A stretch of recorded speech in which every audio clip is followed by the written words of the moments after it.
Hello students, हमारे YouTube channel the प्रमाण study पर आप सभी का स्वागत है।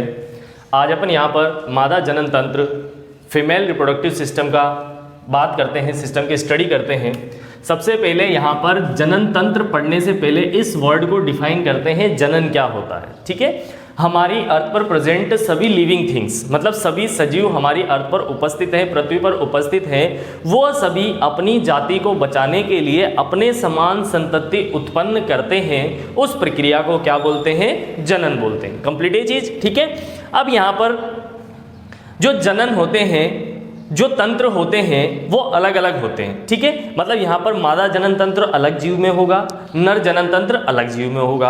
अगर दोनों तंत्र एक ही जीव में उपस्थित है तो उस जीव को आप क्या बोलोगे? द्विलिंगी। ठीक है, और अगर ये दोनों अलग अलग उपस्थित है तो उसे आप क्या बोलोगे? एक लिंगाश्रय जीव। ठीक है, अपन यहाँ पर बात करते हैं मनुष्य की। मनुष्य जो होता है उसमें मादा जो जनन तंत्र है वो अलग जीव में उपस्थित है, नर जो जनन तंत्र है वो अलग जीव में उपस्थित है। ठीक है, तो यहाँ पर आज अपन किसका अध्ययन करेंगे? मादा जनन तंत्र का अध्ययन करते हैं, फिर उसके बाद अपन नर जनन तंत्र का अध्ययन करेंगे। ठीक है, चलते हैं अपन यहाँ पर। मादा जो जनन तंत्र है इसमें जो अंग होते हैं, इन अंगों को कितने भागों में विभाजित किया है? दो भागों में। कितने भागों में किया है? दो। पहला यहाँ पर प्राइमरी सेक्स ऑर्गन और दूसरा है सेकेंडरी सेक्स ऑर्गन। ठीक है, प्राथमिक जनन अंग और द्वितीय जनन अंग। यहाँ पर प्राथमिक जनन अंग में अपन किसकी बात करते हैं? अंडाशय की। एक एक पॉइंट को सुनना अब आप, अंडाशय की, और अपन यहाँ पर इस डायग्राम में सिर्फ अंडाशय की ही बात करते हैं। आगे पढ़ते हैं अपन। अंडाशय ये वाला पार्ट देखो, यहाँ पर ये वाला जो भाग होता है इसमें जो ये गोल वाला आपको दिख रहा है इसे हम क्या बोलते हैं? अंडाशय बोलते हैं। क्या बोलते हैं? अंडाशय।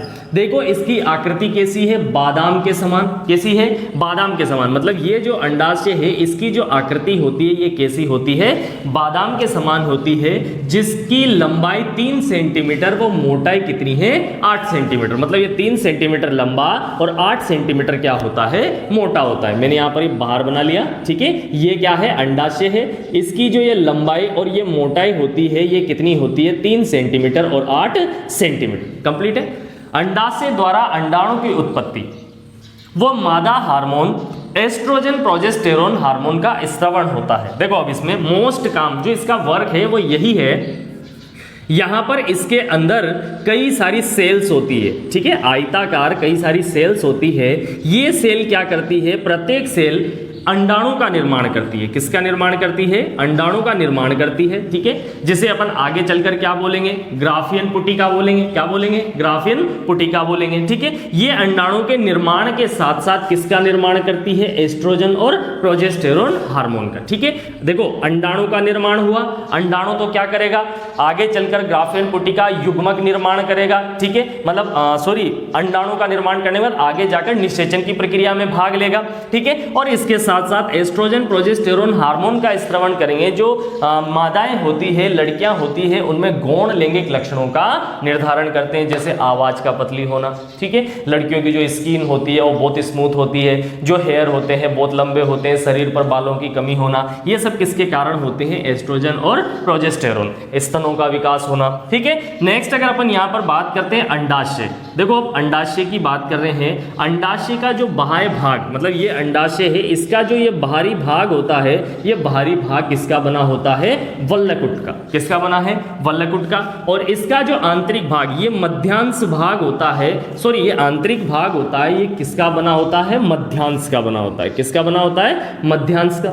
ठीक है, अंडाशय का बाहरी जो आवरण होता है ये किससे निर्मित होता है? अंतरागीय पेराटोनियन का। किसका बना होता है? अंतरागीय पेराटोनियन का बना होता है। जबकि इसके आंतरिक भाग की बात करते हैं अपन, संयोजी ऊतक द्वारा निर्मित होता है। किससे निर्मित होता है? संयोजी ऊतक द्वारा निर्मित होता है। इन दोनों को अगर अपन कॉमनली एक साथ देखें तो इन दोनों भागों में निर्मित पदार्थ, मतलब इन दोनों भागों में, इस पूरे भाग में जो पदार्थ निर्मित होंगे उन्हें हम क्या बोलेंगे? स्ट्रोमा बोलेंगे। क्या बोलेंगे? उन्हें स्ट्रोमा बोलेंगे। ठीक है, स्ट्रोमा भाग की अगर बात करें तो आरेखीय पेशियां, रुधिर वाहिनियां और ग्राफियन पुटिकाएं इसमें पाई जाती है। ठीक है, अब यहां पर मेन फैक्टर ये है ग्राफियन पुटिका। देखो ग्राफियन पुटिका क्या होती है, मतलब ग्राफियन पुटिका ही आगे चलकर oogenesis करती है और oogenesis से किसका निर्माण होता है, अंडाणु का निर्माण होता है। यहाँ पर ऐसा माना जाता है कि जब मादा लड़की जब गर्भ में होती है उसी समय उसमें लगभग 4 लाख के आसपास क्या बन जाती है, ग्राफियन पुटिका बन जाती है। क्या बन जाती है उसमें, ग्राफियन पुटिका बन जाती है। ठीक है, और ये क्या करती है, ये आगे चलकर निषेचन में भागीदारी करती है। अगर निषेचन होता है तो ये किस में बदलती है, युग्मनज में बदलती है, और अगर नहीं होता तो ये किस में चेंज हो जाती है, कॉर्पस ल्यूटियम में चेंज होकर और ऋतुस्राव मतलब मेंसी पीरियड मासिक धर्म जो होता है वो प्रारंभ होता है। कंप्लीट है, ये आपका क्या कंप्लीट हुआ, अंडाशय। ठीक, नेक्स्ट है यहाँ पर द्वितीय लैंगिक अंग, जिसमें अपन सबसे पहले फैलोपियन नलिका की बात करते हैं। फैलोपियन जो नलिका होती है इसे क्या बोलते हैं, अंडवाहिनी कहा जाता है, इसे डिंब वाहिनी भी कहा जाता है, इसे गर्भाशय नलिका भी कहा जाता है, और इसे फैलोपियन ट्यूब भी कहा जाता है। ठीक है, अब देखो डिंब वाहिनी कहाँ पर है, डायग्राम में चलते हैं अपन। डायग्राम में देखो अब आप इसे, ये यहाँ वाला, यहाँ से लेकर ये यहाँ पर ये जो रेड कलर का है यहाँ तक का जो भाग होता है इसे क्या बोलते हैं, अंडवाहिनी बोलते हैं। कंप्लीट है, एक एक पॉइंट को समझना। इसका अग्रभाग कीप नुमा होता है जिसे इनफंडिबुलम या कीपक कहते हैं। देखो इसका ये वाला भाग, ठीक है, ये वाला भाग जो होता है कैसा होता है, कीप के समान होता है। कैसा होता है, कीप के समान होता है, जिसे इनफंडिबुलम या कीपक बोल रहे हैं। क्या बोल रहे हैं, इनफंडिबुलम या कीपक बोल रहे हैं। ठीक है, इसके किनारे पर अंगुलियों के समान संरचनाएं होती है। देखो ऐसे बाहर बना रहा हूं मैं, ये ऐसा है, ठीक है, ये जो भाग है ये कीप के समान है, इसे तो क्या बोल रहे हैं, इनफंडिबुलम। और ये उंगलियों जैसे प्रवर्ध दिखाई दे रहे हैं, इसे हम क्या बोल रहे हैं, झालर या फिब्री। क्या बोल रहे हैं, इसे झालर या फिब्री बोल रहे हैं। कंप्लीट है ये चीज। ठीक है, इसके उपस्थित कीप नुमा छिद्र, देखो यहाँ पर ये जो भाग होता है इसमें ऐसे छिद्र होता है जिसमें क्या होता है, ये अंडाशय कुछ इस तरह से धसा हुआ होता है। ठीक है, ये जो छेद है ये वाला जिसमें अंडाशय धसा हुआ है, इस छेद को क्या बोल रहे हैं, ऑस्ट्रियम बोल रहे हैं। क्या बोल रहे हैं, ऑस्ट्रियम बोल रहे हैं। कंप्लीट है, देखो यहाँ पर वापस से बोल रहा हूँ, फूला हुआ जो भाग है उसे इनफंडिबुलम, इसके अंदर उंगलियों जैसे प्रवर्ध है जिसे फिब्री, और इसके अंदर जो धसा हुआ जो छेद वाला भाग है जिसे ऑस्ट्रियम बोल रहे हैं। इसके श्लेष्मीय उपकला, देखो इसके अंदर ये यहां से लेकर यहां तक इसके अंदर जो ये कला होती है, ये इसकी इंटरलेयर होती है, इस पर कई सारी स्त्रावी कोशिकाएं, श्लेष्मीय उपकला स्त्रावी कोशिकाएं पाई जाती है, जो इसमें क्या करती है, गाढ़े लसलसे द्रव की परत का स्त्रवण करती है। मतलब इसके अंदर एक परत बना देती है, चिकना द्रव बना देती है, एक द्रव लेती है, चिकना होता है, जो क्या होता है, अंडाणुओं को पोषण व सुरक्षा प्रदान करता है। जैसे ही इसमें से अंडाणु बनेगा, ये अंडाणु कहां पर जाएगा, यहां से गर्भाशय में जाएगा, तो यहां से यहां तक जाने में जो इसको पोषण चाहिए वो, और इसको सुरक्षा कौन प्रदान कर रहा है, इसमें उपस्थित स्त्रावी कोशिका। कंप्लीट है। नेक्स्ट है यहां पर देखो, इसमें एम्फूला तुम्बी, ये वाला जो भाग होता है, ये सबसे बड़ा भाग, ये बीच वाला जो भाग होता है इसे क्या बोलते हैं, एम्फूला बोलते हैं। क्या बोलते हैं, एम्फूला।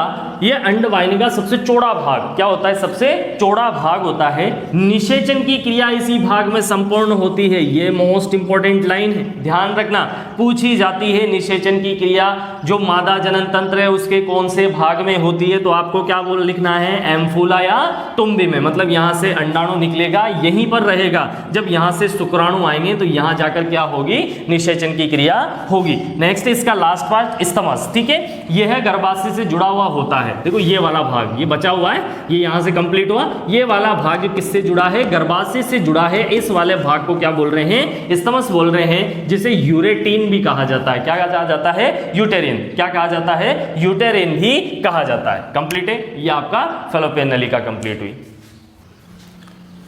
नेक्स्ट अपन गर्भाशय की बात करते हैं। गर्भाशय देखो ये वाला पार्ट, ये यहां से लेकर ये वाला जो पार्ट होता है इसे हम क्या बोल रहे हैं, गर्भाशय बोल रहे हैं।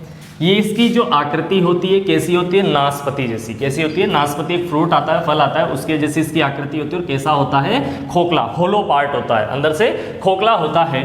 यह लगभग 8 सेंटीमीटर लंबा, 5 सेंटीमीटर चौड़ा और 2 सेंटीमीटर मोटा होता है। ठीक है, मतलब इसकी जो साइज होती है क्या होती है, 8 सेंटीमीटर लंबा, 5 सेंटीमीटर चौड़ा और 2 सेंटीमीटर क्या होता है, मोटा होता है। इसमें दोनों अंडवाहिनियां आकर खुलती है। देखो एक तो ये वाली और एक ये वाली, दोनों अंडवाहिनियां कहां पर आकर खुल रही है, गर्भाशय में खुल रही है। गर्भाशय की गुहीय सतह, देखो गुहीय का मतलब होता है खोखला पार्ट, बीच में से देखो खोखला पार्ट है, तो इसके गुहीय जो सतह होती है, इंटरनल जो इसकी स्किन होती है, इंटरनल जो एंडोमेट्रियम होती है, इसकी दीवार होती है, इसकी किसकी बनी होती है? श्लेष्मीय उपकला। किसकी बनी होती है? श्लेष्मीय उपकला। चिकना जो चिकनी होती है उसकी उपकला बनी होती है, जिसे गर्भाशय का अंतः स्तर कहा जाता है। क्या कहा जाता है इसे? गर्भाशय का अंतः स्तर कहा जाता है। अपन यहाँ पर गर्भाशय की देखो, गर्भाशय का ऊपरी भाग और निचला भाग, मतलब गर्भाशय को कितने भागों में बांट रहे हैं? 2 भागों में, ऊपर वाला भाग और नीचे वाला भाग। देखो ये वाला ऊपर वाला भाग और ये नीचे वाला भाग। ऊपर वाला भाग चौड़ा और तिकोना होता है। कैसा होता है? चौड़ा होता है और तिकोना होता है। कैसा होता है? तिकोना, जिसे क्या बोलते हैं अपन? काय बोलते हैं। निचला वाला भाग संकीर्ण, संकीर्ण का मतलब होता है सकड़ा होता है, जिसे क्या बोल रहे हैं अपन? गर्भाशय ग्रीवा या सर्विक्स कहा जाता है। क्या कहा जाता है इसे? सर्विक्स कहा जाता है। निषेचन के पश्चात निर्मित भ्रूण, देखो मैंने अभी थोड़ी देर पहले बोला था निषेचन कहां पर होगा? यहां पर होगा। ठीक है, कहां पर होगा? यहां पर फैलोपियन ट्यूब में निषेचन होगा। निषेचन के बाद जो भ्रूण बनेगा वो कहां जाएगा? गर्भाशय में जाएगा। कहां जाएगा? गर्भाशय। अब गर्भाशय की जो ये वाली दीवार है, ठीक है, निषेचन के पश्चात निर्मित भ्रूण अपरा द्वारा गर्भाशय से संलग्न हो जाता है। मतलब ये जो गर्भाशय की आंतरिक जो दीवारें होती है, इस दीवारों में गर्भाशय, यहाँ पर जो जाइगोट बनेगा, यहाँ पर जो भ्रूण बनेगा वो भ्रूण अंदर की तरफ आएगा और ये भ्रूण क्या करेगा? इसकी दीवारों में धंस जाएगा, जिससे किसका निर्माण होगा? अपरा का निर्माण होगा, मतलब प्लेसेंटा का निर्माण होगा। ठीक है, अब यहाँ पर अपरा क्या होती है? जो गर्भ में बच्चा पल रहा है उस बच्चे को पोषण, श्वसन के लिए गैसें वगैरह सब कुछ, और उसके द्वारा जो अपशिष्ट पदार्थ त्यागे जाते हैं उसको शरीर से बाहर निकालने के लिए ये बहुत ही महत्वपूर्ण होती है। मतलब यहां पर अपन कह सकते हैं ये भ्रूण को सुरक्षा और पोषण प्रदान करती है। ठीक है, मोस्ट इंपोर्टेंट वर्ड है अपरा। प्लेसेंटा, इसे प्लेसेंटा भी बोलते हैं। गर्भाशय के जो स्तर, ये वाले जो स्तर होते हैं, गर्भाशय के स्तर को कितने भागों में बांटा है? 3 भागों में बांटा जाता है। पहला पेरीमेट्रियम, जो सबसे बाहर वाला, ये जो बाहरी बाहर रेड कलर का दिख रहा है, बाहर वाला आवरण होता है, जिसे क्या बोलते हैं? पेरिटोनियन भी बोलते हैं। क्या बोलते हैं इसे? पेरिटोनियन भी बोलते हैं। ध्यान रखना इन वर्डों को। बीच वाले भाग मीजोटोरियम, इसे मध्यावरण बोलते हैं। मतलब ये जो बीच वाला भाग होता है इसे क्या बोल रहे हैं? मध्यावरण बोल रहे हैं। ये किससे बना होता है? अनैच्छिक पेशियों से मिलकर बना होता है। और लास्ट वाला एंडोमेट्रियम, जिसे आंतरिक आवरण भी बोलते हैं, ये किससे बना होता है? श्लेष्मीय स्तर, मतलब चिकना होता है। ठीक है, जो कहां पर होता है? आंतरिक भाग होता है इसका, जो किसको कंट्रोल करता है? मासिक धर्म। ऐसा कह सकते हैं कि जब एमसी पीरियड, मासिक धर्म, रजोधर्म जो होता है, उस कंडीशन में ये जो आंतरिक दीवारें होती है ये मोटी हो जाती है। मोटी होकर, ठीक है, किसको कंट्रोल करती है? या मोटी होकर क्या होती है? विघटित होने लगती है, टूटने लगती है, जिससे क्या होता है? रक्त का स्त्रवण प्रारंभ होता है। कंप्लीट है। नेक्स्ट है योनि। ठीक है, योनि की जो लंबाई होती है वो कितनी होती है? 8 सेंटीमीटर। देखो सबसे पहले योनि कहाँ है? ये वाला जो भाग होता है इसे योनि कहा जाता है। ठीक है, इसकी जो ये वाली लंबाई, ये जो लंबाई होती है ये कितनी होती है? 8 सेंटीमीटर होती है। योनि भित्तीय कोशिकाएं किसका संचय करती है? ग्लाइकोजन। मतलब इसकी जो ये दीवारों की जो कोशिकाएं होती है ये किसका संचय करती है? ग्लाइकोजन का संचय करती है। योनि की आंतरिक सतह पर देखो, मोस्ट इंपोर्टेंट वर्ड है लैक्टोबैसिलाई जीवाणु। मतलब यहां पर जो इसकी आंतरिक सतह है इस पर कौन से जीवाणु उपस्थित होते हैं? लैक्टोबैसिलस जीवाणु उपस्थित होते हैं, जो किसको स्त्रवित करते हैं? लैक्टिक एसिड को। लैक्टिक एसिड का स्त्रवण करते हैं। किसका स्त्रवण करते हैं? लैक्टिक एसिड का। ये योनि द्वारा स्त्रावित द्रव अम्लीय प्रकार का हो जाता है, जिससे योनि से जो भी द्रव स्त्रावित होगा वो कैसा हो जाएगा? अम्लीय प्रकार का हो जाएगा, जो संक्रमण से क्या प्रदान करता है? सुरक्षा प्रदान करता है। अब यहाँ पर संक्रमण कैसे होगा? देखो यहाँ पर हर महीने जो मासिक धर्म है, उस मासिक धर्म से जो यहाँ पर रक्त रिश्ता है, उस रक्त से संक्रमण को बचाया जाता है। जब यहाँ और नेक्स्ट, जब यहाँ पर निषेचन की क्रिया, मतलब यहाँ पर ऐसा कह सकते हैं सेक्सुअल प्रोसेस जब होता है उस समय भी यहां पर किससे बचाया जाता है? संक्रमण से बचाया जाता है। ठीक है, नेक्स्ट है योनि द्वार पर एक पतला झिल्ली नुमा आवरण उपस्थित होता है। ये मैंने यहाँ पर एक अलग डायग्राम बना रखा है। इस डायग्राम में यहाँ पर देखो मैंने एक छोटा सा छिद्र और छिद्र के पास मैंने हाइलम बना रखा है। जो हाइलम होता है ये एक तरह की लेयर होती है, झिल्ली होती है, ठीक है, जो अत्यधिक शारीरिक परिश्रम या हॉर्स राइडिंग, साइकिलिंग मतलब सेक्सुअल प्रोसेस जो होता है उस समय क्या हो जाती है, फट जाती है। क्या होती है, फट जाती है। योनि स्त्राव में प्रमुख रूप से मैथुन अंग के समान काम करती है। मतलब यहाँ पर अगर मादा जनन तंत्र की बात करें तो इस मादा जनन तंत्र में मुख्य रूप से मैथुन अंग कौन सा माना गया है, योनि माना गया है। इसके अलग कार्य देखो, मासिक स्त्राव और गर्भस्थ शिशु, मतलब यहां पर जब मासिक धर्म प्रारंभ होता है उस समय रक्त के स्त्राव को रास्ता प्रदान करना होता है और गर्भस्थ शिशु का जब जन्म होता है उस समय भी रास्ता प्रदान करना इसका मुख्य कार्य होता है। कंप्लीट है। नेक्स्ट है भग भाग बाह्य जननांग। यहाँ पर जो मादा जनन तंत्र है उसका जो बाहरी भाग होता है उसे बाह्य जननांग कहते हैं। इसे कई भागों में विभाजित किया गया है, जिसमें फर्स्ट है प्यूबिस मुंड, त्वचा से ढका हुआ एक उभरा हुआ वसीय युक्त भाग। ये वाला भाग जो होता है ये त्वचा से ढका होता है बाहर की तरफ, ठीक है। इसे हम क्या बोल रहे हैं, प्यूबिस मुंड बोल रहे हैं, जो वसीय युक्त होता है। इस पर जो रोम उपस्थित होते हैं, जो बाल देखो इसके चारों तरफ जो हेयर उपस्थित होते हैं, इन बालों को प्यूबिस रोम कहा जाता है। क्या कहा जाता है, प्यूबिस रोम कहा जाता है। दूसरा भाग है इसका वृहद भगोष्ठ। देखो यहाँ पर लिखा हुआ है वृहद भगोष्ठ, ठीक है। वृहद भगोष्ठ ये वाला भाग जो बीच में एक दरार रूपी स्थान होता है, उसके बाहर वाला जो बाहर वाला भाग होता है उसे क्या बोलते हैं, वृहद भगोष्ठ बोलते हैं। जो वेजाइना योनि के आउटर लिप का निर्माण भी करते हैं। किसका निर्माण करते हैं, आउटर लिप का निर्माण करते हैं। इस पर भी क्या उपस्थित होते हैं, रोम उपस्थित होते हैं। नेक्स्ट है लघु भगोष्ठ। यहाँ पर ये लघु भगोष्ठ, वृहद भगोष्ठ के अंदर की तरफ ये वाला जो भाग होता है, इस वाले भाग को हम क्या बोलते हैं, लघु भगोष्ठ बोलते हैं। इसे इनर लिप या आंतरिक ओष्ठ भी कहा जाता है। क्या कहा जाता है, इनर लिप या आंतरिक ओष्ठ भी कहा जाता है। ये पतला होता है, क्या होता है, बिल्कुल पतली लेयर होती है। इस पर जो रोम होते हैं वो क्या होते हैं, अनुपस्थित होते हैं। भग शेफ, देखो भग शेप की अगर अपन बात करते हैं, ये स्पर्श के प्रति अति संवेदनशील होता है। इसका मतलब देखो क्या होता है, जब विपरीत लैंगिक जो व्यक्ति होते हैं, विपरीत लैंगिक जैसे मतलब यहाँ पर ये मादा है, अब इनके पास ऐसा कोई व्यक्ति जो नर है, अगर जब वो इनके संपर्क में आता है तो ये संवेदनशील मतलब ये संवेदित हो जाते हैं मैथुन क्रिया के लिए। किसके लिए संवेदित हो जाते हैं, मैथुन क्रिया के लिए संवेदित हो जाते हैं। तो सबसे पहले जो संवेदित अंग होगा वो क्या होगा, भग शेफ होगा। कहां पर है भग शेफ, देखो ये ऊपर की तरफ होता है भग शेफ, ठीक है। यह लघु भगोष्ठ द्वारा ढका होता है। जो किससे ढका होता है, लघु भगोष्ठ के द्वारा ढका होता है। उसके बाद प्रघाण, नेक्स्ट है और लास्ट इसका प्रघाण की बात करते हैं। लघु भगोष्ठ के मध्य एक दरार, देखो ये बीच में पूरी एक दरार जैसी स्ट्रक्चर दिखाई दे रही है। इस दरार को क्या बोलते हैं, प्रघाण बोलते हैं। इस भाग में मूत्र मार्ग और योनि मार्ग आकर क्या होते हैं, खुलते हैं। और मैंने अभी थोड़ी देर पहले एक वर्ड बोला था हाइलम, जो इसका दरार वाला भाग होता है, इसमें एक लेयर पाई जाती है यहाँ पर छिद्र के पास, जिसे हाइलम कहा जाता है। साइकिलिंग हॉर्स राइडिंग के समय ये क्या होती है, फट जाती है। कंप्लीट है।